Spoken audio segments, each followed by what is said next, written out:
नमस्कार दोस्तों, आज मैं आपको सुनाऊंगा एक ऐतिहासिक कहानी, अढ़ाई दिन की बादशाहत।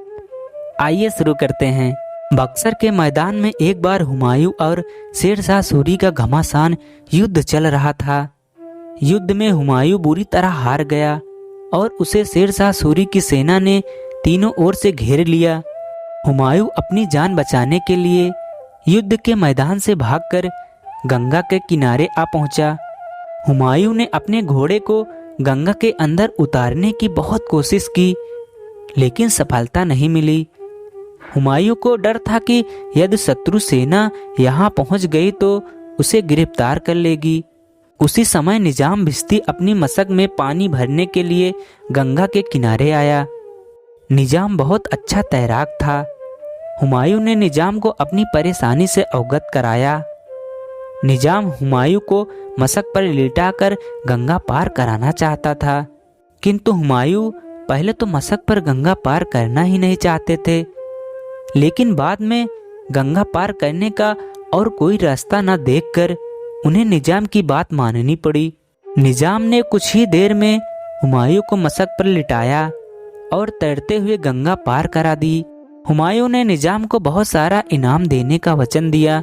निजाम ने कहा, जहां पनाह, यदि आप मुझे कुछ देना चाहते हैं तो अढ़ाई दिन की बादशाहत दे दीजिए। हुमायूं ने भिश्ती की बात मान ली और उसे अढ़ाई दिन की बादशाहत देने का ऐलान कर दिया। हुमायूं ने शाही हंजाम से निजाम भिश्ती के बाल कटवाए, शाही कपड़े पहनाकर राजगद्दी पर बैठा दिया। हुमायूं ने दरबारियों से कहा, आज से ये बादशाह हैं और इन्हीं के हुक्म का पालन किया जाए। इतना कहकर हुमायूं वहां से चले गए। जब हुमायूं चले गए तो निजाम बादशाह ने वजीर से कहा, मैं टकसाल जाना चाहता हूँ। वजीर निजाम बादशाह को टकसाल ले गया, जहाँ सिक्के बनते थे। उन्होंने तुरंत टकसाल में बनने वाले सिक्कों पर रोक लगा दी और चमड़े के सिक्के बनाने का काम तेजी से शुरू हो गया। दिन रात चमड़े के सिक्के बनने लगे। निजाम बादशाह ने खजांची को हुक्म दिया कि पुराने सभी सिक्कों को खजाने में डाल दिया जाए। सभी लेन देन चमड़ों के सिक्के से करने का आदेश जारी कर दिया। बड़े बड़े सेठों को चमड़े के सिक्के देकर पुराने सिक्कों को लेकर उन्हें गलवा दो। अढ़ाई दिन में पूरे राज्य में चमड़े के सिक्के फैल गए। अढ़ाई दिन बीत जाने के बाद निजाम ने शाही पोशाक उतार दी और अपनी मशक लेकर वहां से चला गया। पूरे राज्य में चमड़े के सिक्के फैल चुके थे।